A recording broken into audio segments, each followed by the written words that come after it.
We are figuring out what adds to B and what multiplies to C. We're still doing when A is 1, which means the number that's in front of the variable squared is 1 for all of these cases, unless we can take out a GCF.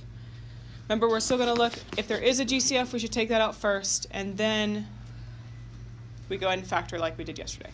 So is there a GCF I can take out? No. So let's go ahead and just figure out two numbers that multiply to 5 and add to 5. Discuss. Which is good. So remember, you don't jump to that conclusion. Think about it first. Prime. Okay, next. This one is interesting. So remember, quadratics are in the form ax squared plus bx plus c. Please talk to the person nearest you and tell them what is b and what is c in this case for x squared minus 64. B is 0 in this case. If you wanted to rewrite it, I suppose you could. I could say x squared plus 0x minus 64. Otherwise, you can just make a note of it whenever you're doing this x thing. Remember, you don't have to do that, but you can. So we need two numbers that multiply to negative 64 and add to 0. Talk to the person closest to you. Tell them what those two numbers are. Okay, who's got my two numbers? Finn?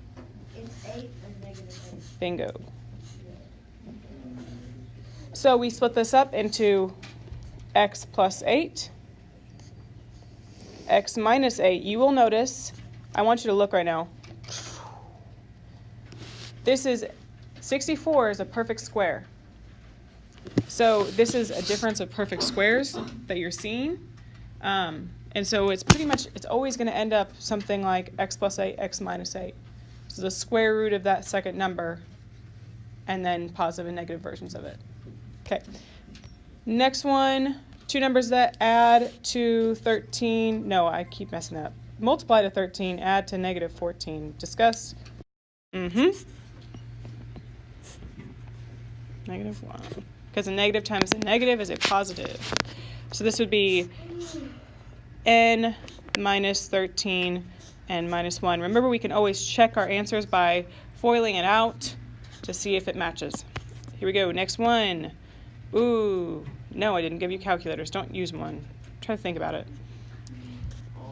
You know this is divisible by 5 for sure. So start there.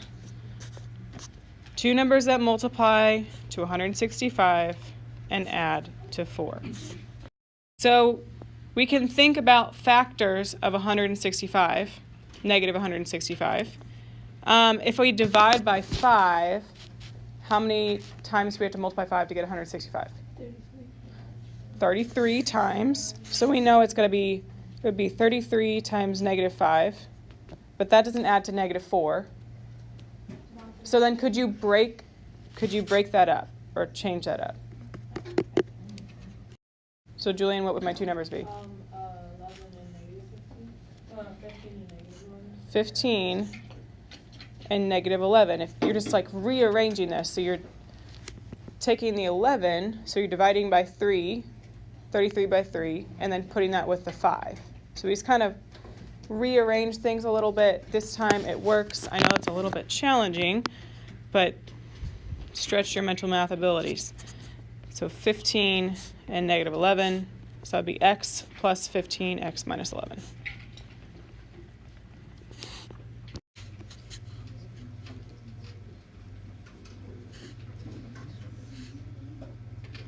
$225 is a perfect square. If you didn't know that, know it now. That's a quick math fact that you should know. So this will split up into n plus 15, n plus 15. What is a better way to write this, Bella? N plus 15. Yes. No need to say it twice whenever you just put it together. Like so. So your final answer here should be this one.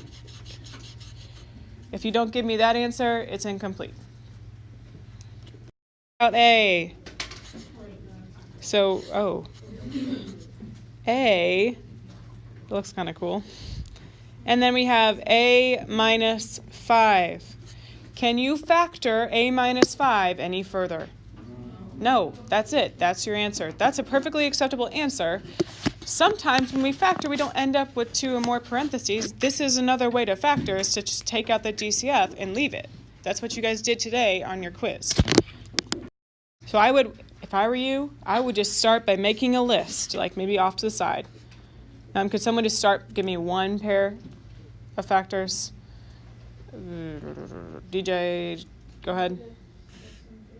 -6 and what? And 2. What would that add to? What would those 2 factors add to? Yeah, -4. So that would be 1. So B could be -4, and I would keep listing over here.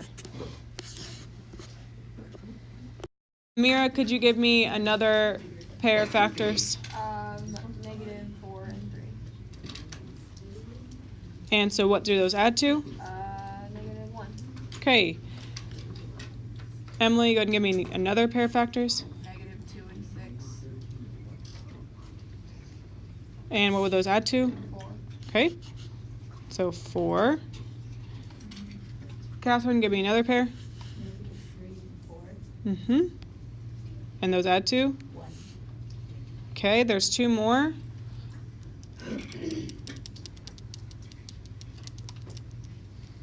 Keely, do you have another pair of factors? No. Stevie, do you have another pair of factors? Yeah. 1 times -12. Okay, and what do those add to? -11. Good deal. And we have one more. Ben, what is it? And I get, when I add them? Okay. So, -4, 1, 4, 1, -11, 11. Those are your options. It's going to be m at the start of each one, because m times m is m squared. We know that that these 2 have to multiply to -4n squared. So let's ignore the n for now. We need 2 numbers that multiply to -4 but add to -3. Would you please talk to the person closest to you and tell them what those 2 numbers are? And do you have the 2 numbers? Bingo. -4 and 1. So let's go ahead and put those in the parentheses. Does someone remember what I do next? Because right now, if I were to multiply this out, I don't quite get what I need. Safik, do you remember what I do? You put an n next to 4 and 1. Yes, put the n here. You could check it. Check your first terms is m squared. I'm just going to actually write this whole thing out. Plus 1mn minus 4mn minus 4n squared. So these simplify to -3mn, so we're good. Check. But remember, the factoring right here is actually your final answer, not the checking work.